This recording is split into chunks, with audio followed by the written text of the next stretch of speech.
laid to rest in the silent crypt. They're gone!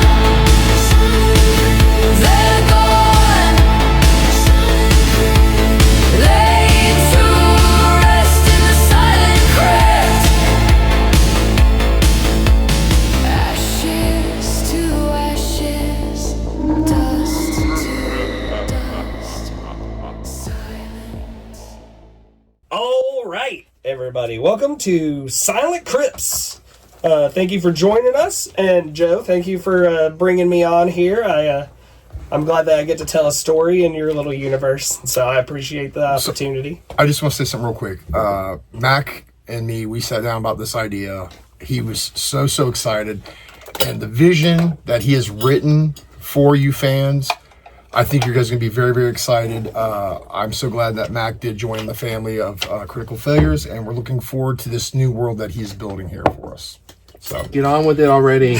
Congratulations, and thank you for joining the family. Thank you. So just to give a little synopsis for the audience, Silent Crips does take place in the Dungeons and Dragons world, and we're playing with 5e rules. We got a little bit of homebrew in there, because we had to give it the Critical Failures. Just to clarify, 2014 rules. Yeah. 2014 rules, not 2024 crap. No. We'll give them some chances to make edits and stuff. So. Yeah, before we settle. But we're here playing the game that we all love. The setting of this will be in the Forgotten Realms, so that's something the players can take into account. So you're saying only me and Hayden got? Yeah. But it will be a little mix of the real world and the fantasy world. So I really hope that you all enjoy this. We're going to take it a little on the darker side with this one. Are you sitting on your tail? Yeah, I'm sitting on my tail. I would like for our players to introduce their characters real quick, and we'll start with Ash here. So my name Joe. Already broke the before I could say it. Yeah. My name is Joe. I am on pretty much all the shows here: Broken Heroes, Critical Failure, and now Silent Crips. I'm going to be playing the character Ash Hallow. So Ash Hallow is Ash Hallow began his life as a quiet young man from a sleepy village, content with his humble life as a bar owner's apprentice and a dreamer.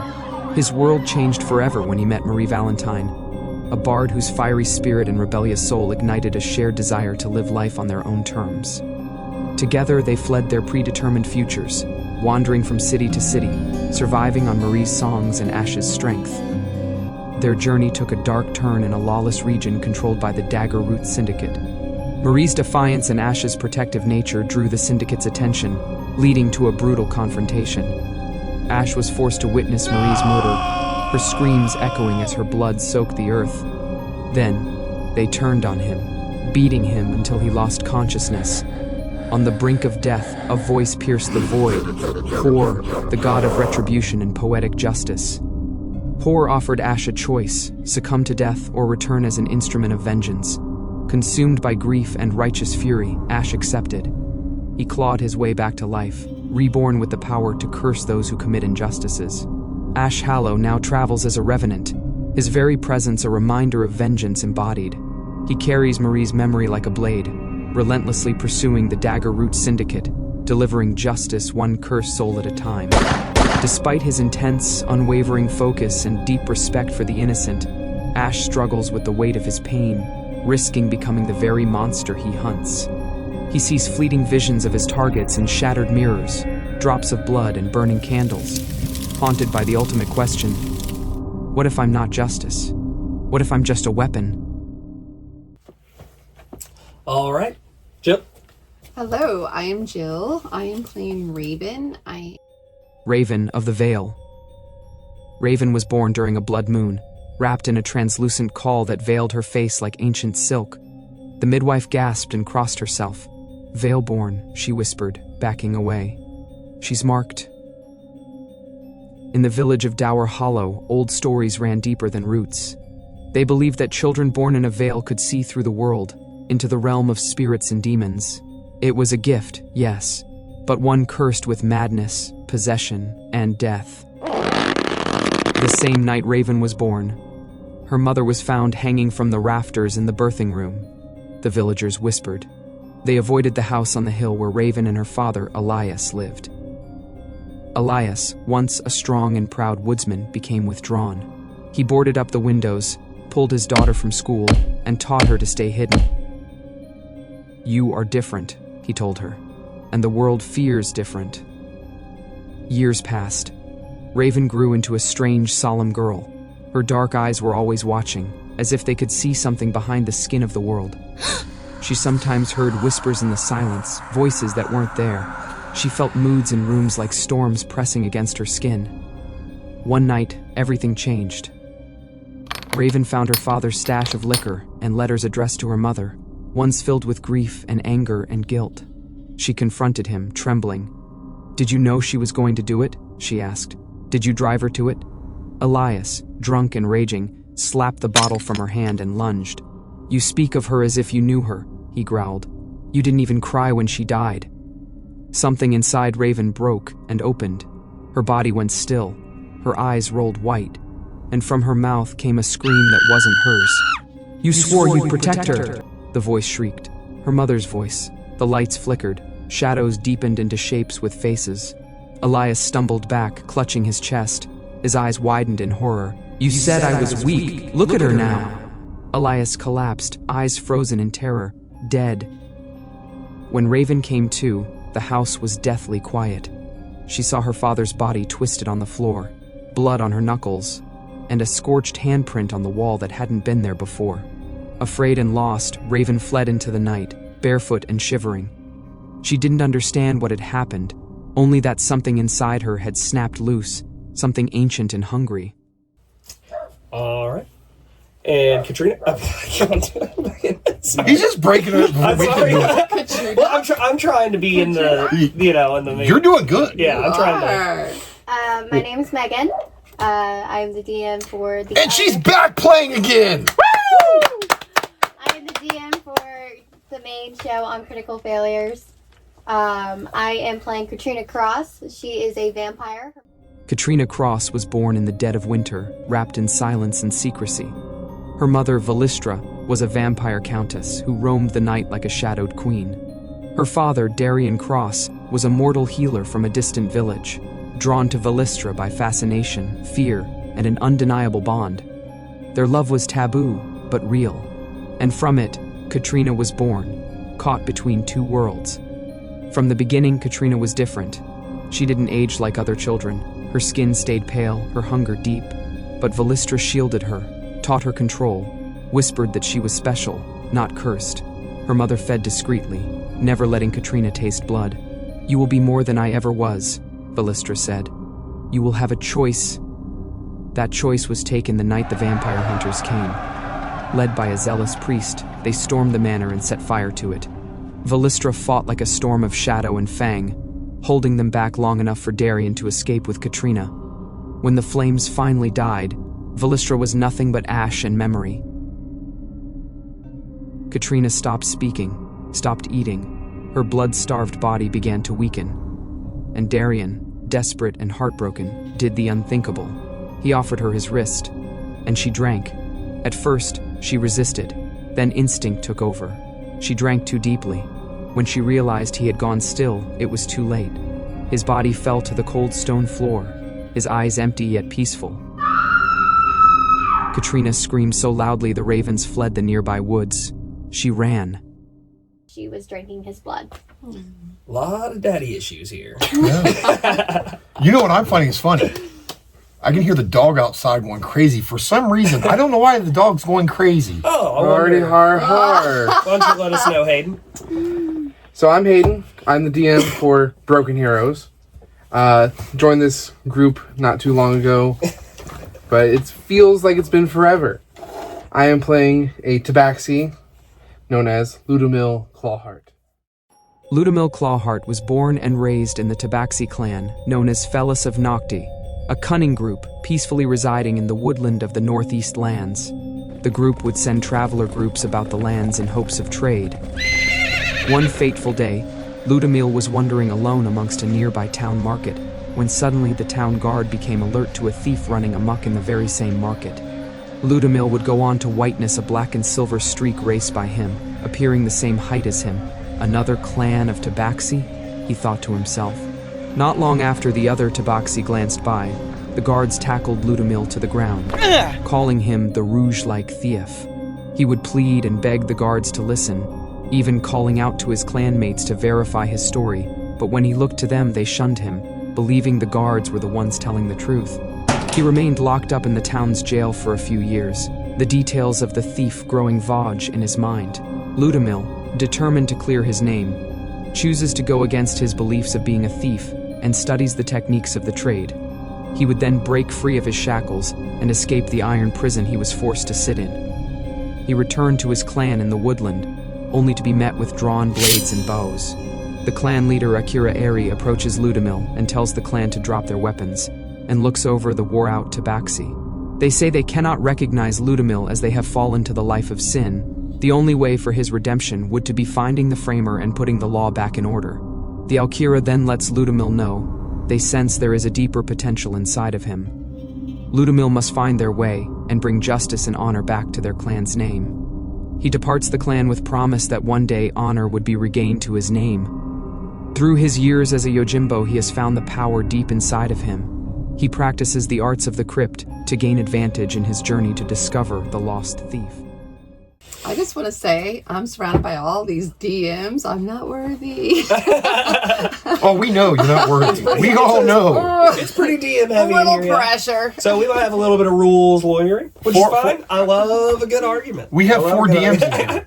Critical Failure, Broken Heroes, I Was Law, and now Silent Crips. Silent Crips. So, Well, I'm just not.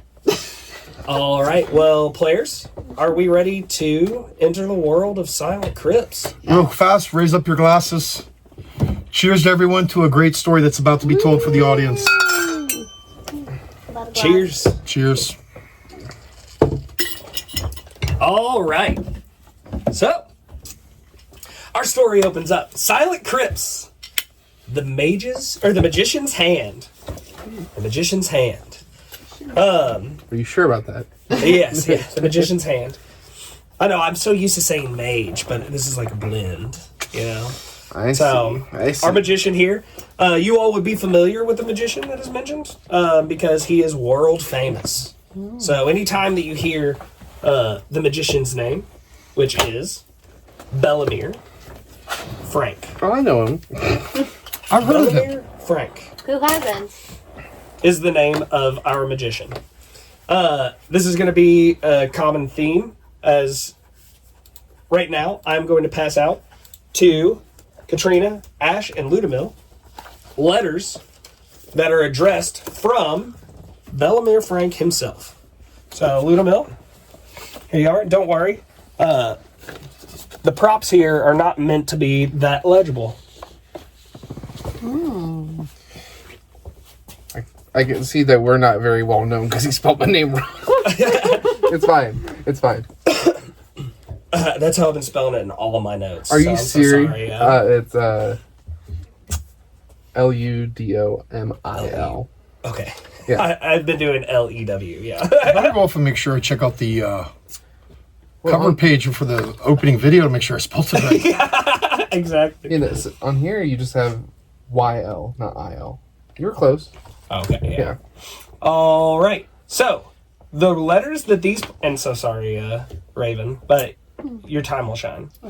So, the letters that these players have received are dated for October 25th. Dear... whatever your name is on the thing. After observing your many talents and skills, I, Bellamere Frank, cordially invite you to attend a gathering of adventurers. You have been selected to join a party of similarly skilled adventurers to solve a mystery plaguing my peaceful retirement. In my old age, I have become increasingly less capable of handling my affairs.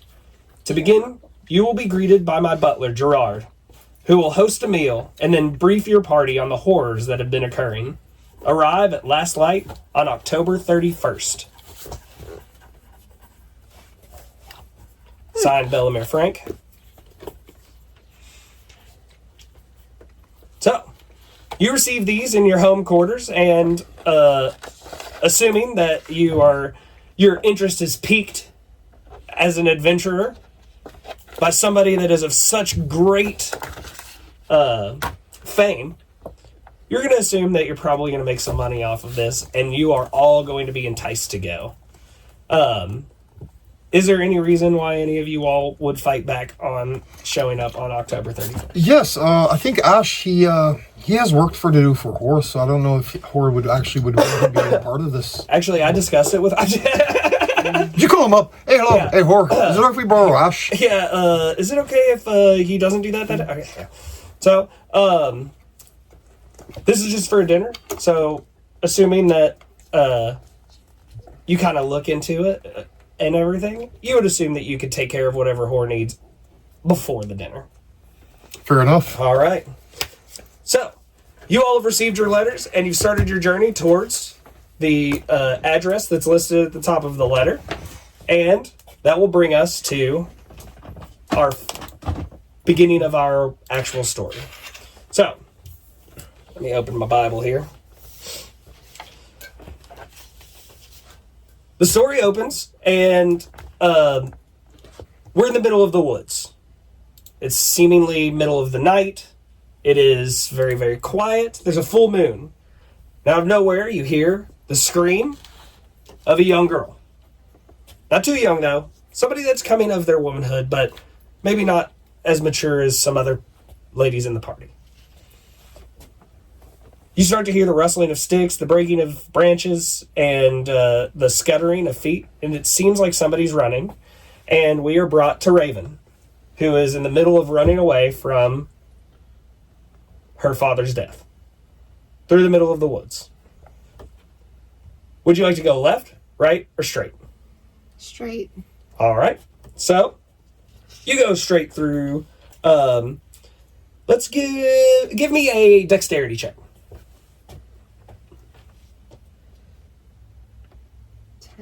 10? All right, so you start to trip and you're slowed a little bit, but you look up to your right and you can see a figure, very tall and slender, standing in the distance with glowing eyes. Do you continue to run? Do you go away? Do you go towards? I feel an uneasy feeling of maybe that I shouldn't run. Okay. So, are you going to stop in your tracks? I think I'm going to stop and maybe see if he notices me. All right. And when you stop, you see the glowing eyes lock onto you. So, I kind of look away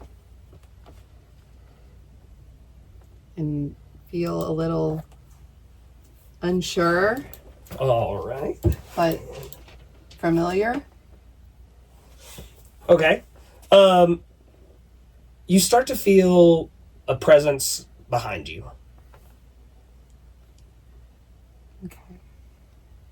It's unusual, but I feel like I felt this before. All right. And then roll a Constitution. 21. Oh, gosh. All right. You're able to... you kind of feel something pulling you to look behind you. Okay. But you're able to fight it off and continue to look down and not make eye contact or make yourself known to the thing that is presenting itself Behind me. But I still see the man with the eyes. You do not see the man with eyes. He's gone. He's gone.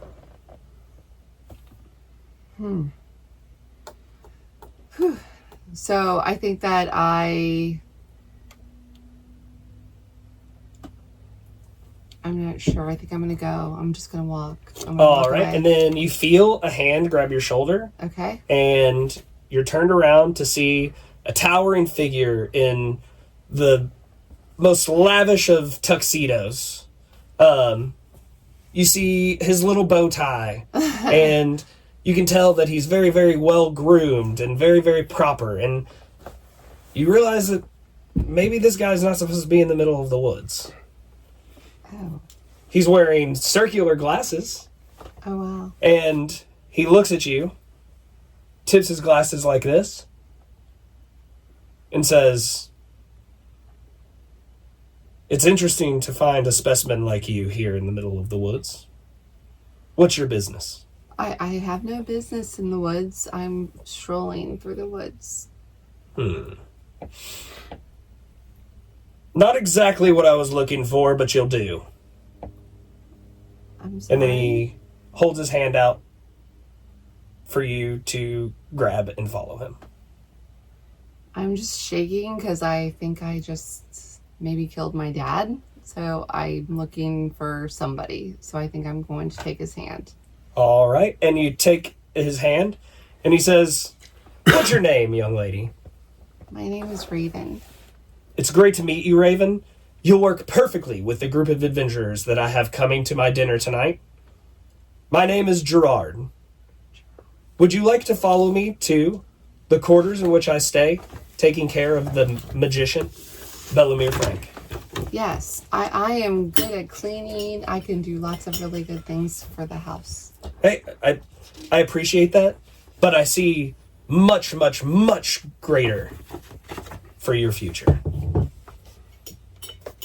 Passive notes, though. How dare you? Don't you know that's banned in this game? I take his hand. Ah, yes. And then you see him grab out of his other, with his other hand out of his pocket, a small rolled up piece of paper. He whistles, and you see a crow come and grab the paper. And he tells the crow, "Tell them that I found another woman." And the crow flies off. I don't know what that means. I'm too hysterical from Absolutely. running away from my dad. So I'm just, I hear it and I see it, but I move on. All right. And then in the snap of a finger, you find yourself in the foyer of the magician's mansion. And that will be room number 1 on our map. Okay, cool. Yeah. And I'll start to reveal the map to you all. As soon as you land in the foyer, you hear knocking on the door. Gerard looks at you and says, "Don't worry, you'll learn. I will grab it this time." And he opens the door and sees the rest of our party here standing at it, kind of confused. How did I get here? I'm here to go off and meet the Mr. Franks. Do I have the right address? Absolutely. This is the house, the mansion, the estate of Bellemere Frank. Be careful to not stroll off too far, though. I would hate for any of you all to get lost. I'm going to take it you're Mr. Gerard. I am the magician's butler, Gerard. And I see that you all have showed up here at the last light to have our little meeting. Dinner, I suppose? Dinner will be served, and at that moment, he snaps his finger, and you all find yourself in room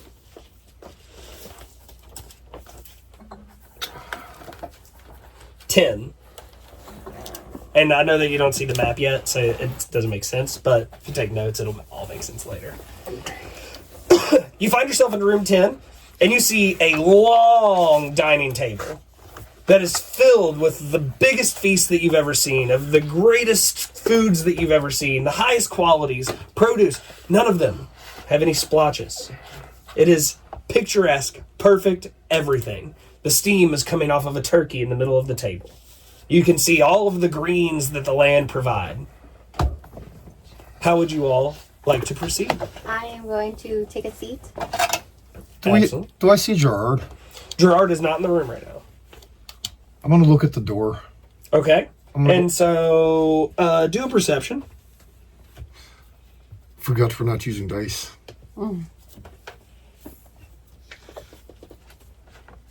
12. Okay. You can see that there are 3 doors. There are going to be 2 doors on the north of the room, and one door on the south of the room. All of them are shut. I'm gonna go off and check the doors. Which one is the closest to me? You're going to be in the middle of the room, so either one would be within the... I'm gonna go to the one to the south. I'm gonna go check it to see if it's locked. Okay. You check the door to the south, and it is locked. Didn't you hear the butler, old man? Don't wander off. Listen, when I ask for your opinion, I'll say, "Hey, kitty, I have a question for you." Until then, don't talk. Fine. I don't understand. I'm gonna start making my way around the room and see what do I notice? What do I see? I know I see the food, but I meant windows. So you see that there are a couple of windows on the east side, overlooking a huge courtyard. You can see statues of gargoyles and lions and tigers and bears and anything that you can imagine. You can just tell that you're dealing with an extremely rich person, like the richest of the rich. I'm gonna say this to save us time. I'm gonna go walk around and I'm gonna start checking the windows. All the windows are locked. And then I'm gonna make my way to the other two doors. The other two doors. So Katrina's just gonna sit and start eating. there's one door on the right and one door on the left. Well, if I'm going around to the east side, I'm gonna have to check the one on the left and then the one on the right. So you look in the left door, and you see a room that looks like a cigar lounge. You can see that there is a velvet smoking jacket on a hook right inside of the door that has the inscriptions of Bellemere Frank on the cup. And you can see a large selection of the world's finest cigars. And which door is this? That is the door on the left on the north wall leading into room 5. Well, then I'm going to go up and check the door to the right. All right. The door to the right leads to a long hallway. I'm going to go up and check down the hallway. I want to see if I can see anything that might lead out. I want to make sure that I understand I can find myself an exit if needed. All right. And so that will that hallway will lead you to a door that is on a swing. So it's not locked. Does it look like the front door that I came through or that I was standing in front of? Nope. So I'm going to go off and shut back the door because I know this is going to probably be amazing, this big mansion, because I've noticed the size. All right. And so you go back into room 10 through that door. And whenever you come back, you see Gerard standing at the end of the table, all proper, with his, serving accoutrements, with his towels and his wine. He's ready to serve you all. And he looks you in the face, Ash, and says, "Didn't want to get lost, did you?" I can tell the size of it. But I'm going to have a seat on the seat by the windows on the east side. Yes. And so you go to the side of the table that is facing... So you want to have your back facing the windows? Yes. All right. Closest to the windows, just in case I got to make a jump. All right. How's everybody else reacting to the room? You're seeing all of these paintings. You're seeing, you're kind of taken back by just how lush the room is with just valuable items. You're recognizing paintings from specific painters on the wall. I'm just going to go pick up some food and start walking around and handing it to people to serve people. Okay. I'm going to walk over to the cat. Khajiit. Tabaxi. I've never seen you before, so would you like some food?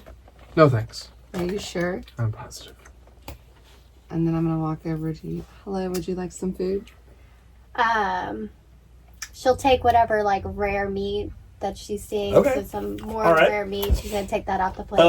I'll say that you get a couple of good rare chunks of steak. Definitely enough to get you started on a good meal. Ludmil is just going to stand at the corner corner of one of the ends of the table. All Just right. not partaking in seed or food. Not hungry, Furball? It's Ludmil. Well, whatever it is, I'm assuming that you were invited to on a mission like all of us. You're gonna need your strength because you look a little small to be able to handle anything. You can hear Gerard in the background chuckle a little bit. I think I saw some fish on the table. All right. Gerard walks up to Ludmil and says, "Hello, Ludmil. Gerard. It's nice to finally meet your acquaintance. I would like for you to step aside with me for just a moment." Nothing dodgy, I hope. Well, that's what I want to make sure of. Alrighty then. I'll go on with Gerard for a second. All right. And you walk over to the corner of the room, and Gerard kind of looks at you sternly and says, "I've put a lot of trust into choosing you as one of our adventurers, and I have to make sure that nothing of Mr. Frank's possessions go missing. And I just want to be sure that you're someone that I can trust." I can assure you, Mr. Gerard, that was a false sentence. All right. Well, maybe through our trials and tribulations together, you'll be able to prove that. Understood. And then he gracefully leads you back over to your table and says, "I've prepared all of this feast, so please, eat as much as you need, take as much as you need, and pack your bags as much as you need because our adventure will be long. I know that I've brought all of you here, and you're probably wondering why we have chosen you specifically. And you all will start to learn about each other, that you have a very, very, very particular set of skills that work together in a way that Mr. Bellamere Frank himself said specifically that he wanted you all." So he wanted 3 of us. Well, For Whatever was- job this is. he did request 4 people. Who's the 4th? Raven is the 4th person that has been... The maid that's walking around giving people food? Do you think she's going to be able to help us? Raven was actually handpicked by Bellamere Frank himself to go on this mission. What are you, 12 years old? I'm not. I'm 17. Listen here, little one. You need to have a seat. Okay. Why are we bringing on a little kid? I think This one, I can tell, he's got good hands. This one, she's a blood-sucking demon. And myself, I've had enough blood spilled from by my hands. But a child? What skill set is she going to bring to this group? things will reveal themselves to you when it is the time. I will say that the 4 of you all have the skills to grow together and to become one of the greatest parties of adventurers that these realms have ever seen. It looks like we got hired for a babysitting job. I feel like this is a mistake. I don't think. She doesn't even want to be here. I think I have to agree with her. This is a mistake. I don't. It's unfortunate that as soon as you all took those letters and came through these doors, you have signed a contract to fulfill this journey for the magician. For number one, I'm going to stop you right there. I didn't walk through no door. You did some little thing that brought me into this room. You walked through the front door. No, I was standing outside the front door. No. I was assuming that everybody, because I welcomed Okay, everybody. I was fine. assuming that everybody. Okay, so we walked through the door. Yeah, Fine. Okay, stop. Rewind. Play. Okay, you got me. I walked through the door. Sorry, it's the ale. sorry, yeah. I could have swore I saw you walk in first because you were angry. I wasn't talking to you, Furball. What rewards are we looking at for this? Well, there are several rewards that you can achieve throughout this. The magician himself has many magical items and legendary items that he is willing to gift based on the milestones that each party member achieves. My question for you then is, what is the job? The job is, you have to find a magical item within the magician's mansion. I'm pretty sure there's enough of them in this mansion.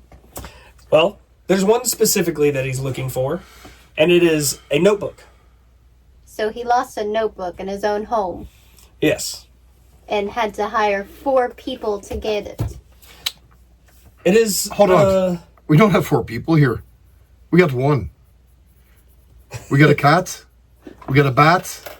We got a little girl. I'm the only person here. Besides the point, just don't interrupt me. So the old man lost a notebook in his own home and had to hire 4 people to find it. Well, as you know, he's deep into his retirement, and he believes that the notebook has been stolen by an eldritch horror. A what? An eldritch horror. Yes, I had one steal some money from me too. See?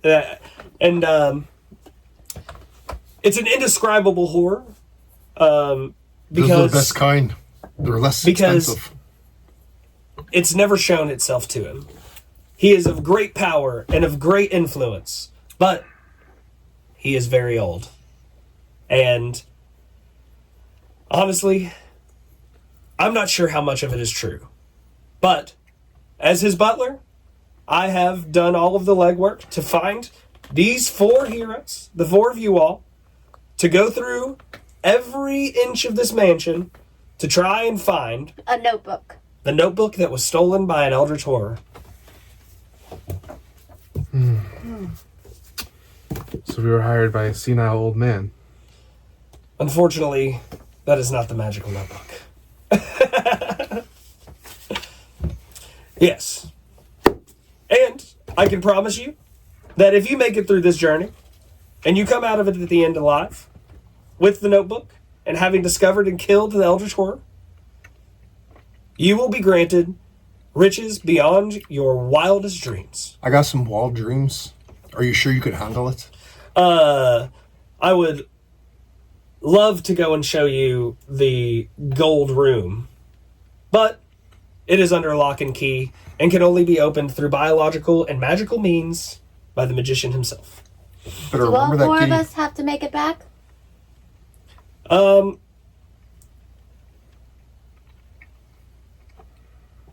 If you don't make it back, no one will get those riches allotted to you. So we have to keep that one alive. So there's a certain amount that you get. And if that person, so for example, if you were granted 100 gold, which is not very much, and you were supposed to split it 4 ways and only 3 of you come back, you don't split the 100 gold 3 ways. You just get your part of the 4 ways. Okay. So there's not a reward for being the last one to come back. So, do you accept this mission? To find a notebook? Of course. I feel like I can help look for things. Anything to get this over with. You've called to my attention. Let's see what you got. All right. And so, you all dig in. I am going to leave you all to your feast and to get to know each other a little bit. In 1 hour, I would like for you to take this door, and when he points, a 3rd door reveals itself on the north wall. When you take this door, it will lead you to the cellar. I will meet you at the first room of the cellar. What room would that be? The first room of the cellar, let me find my cellar book, is C1. And that's the cellar. What room in the cellar? Well, it's Just a First cellar. one. yeah. It's just, so Make like a main also room. this, yeah, like well, Where you go down the stairs. when you because I'm gonna give you a chance to like role play and like Oh, I just want to make sure I'm each other. naming it the right thing. But C1 is what I'm calling it because there are, if I'm being transparent, there are 5 rooms numbered on Okay. the cellar. Well, I guess I'm gonna have a nice little feast tonight. lay to rest in the silent crypt. There